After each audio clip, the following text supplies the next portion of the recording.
In this problem, we're going to evaluate a definite integral using a method called trigonometric substitution.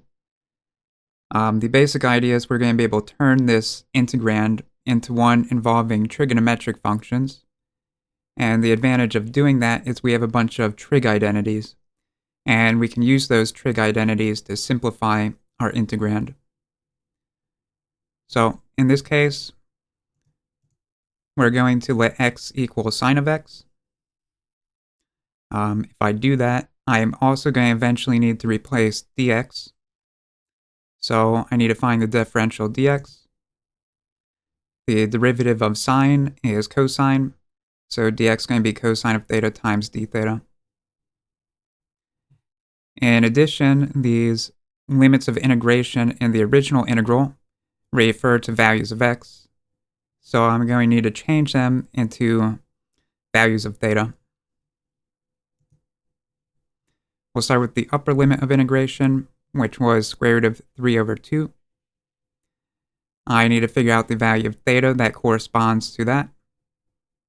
So since x is equal to sine of theta, that implies that theta is the inverse sine of x, the arc sine of x. And the inverse sine of square root of 3 over 2, that means I need to think of the angle that I could plug into sine to end up with square root of 3 over 2, and that angle is pi over 3. So the upper limit will change into pi over 3. The lower limit was x equals 0.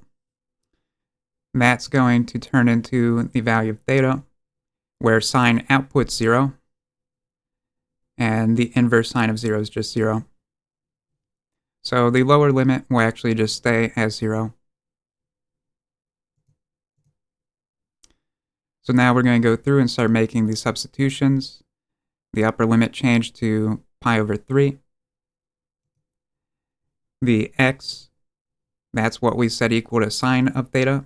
So x squared turned into sine squared of theta.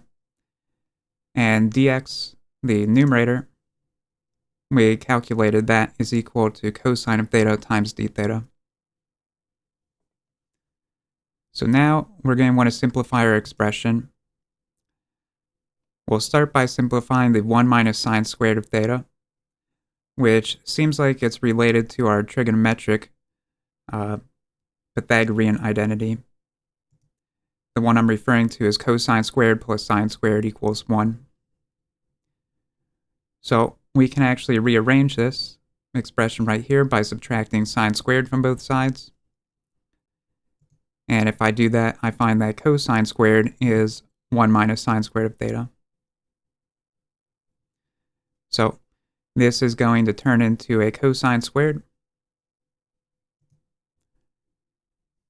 Now in the denominator, I have cosine squared quantity raised to 3/2 power.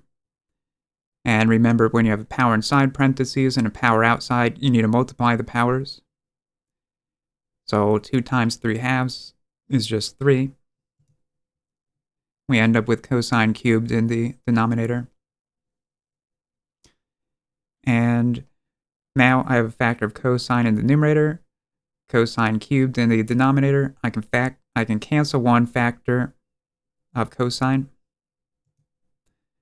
That leaves 1 over cosine squared, which is equivalent to secant squared, because secant's 1 over cosine.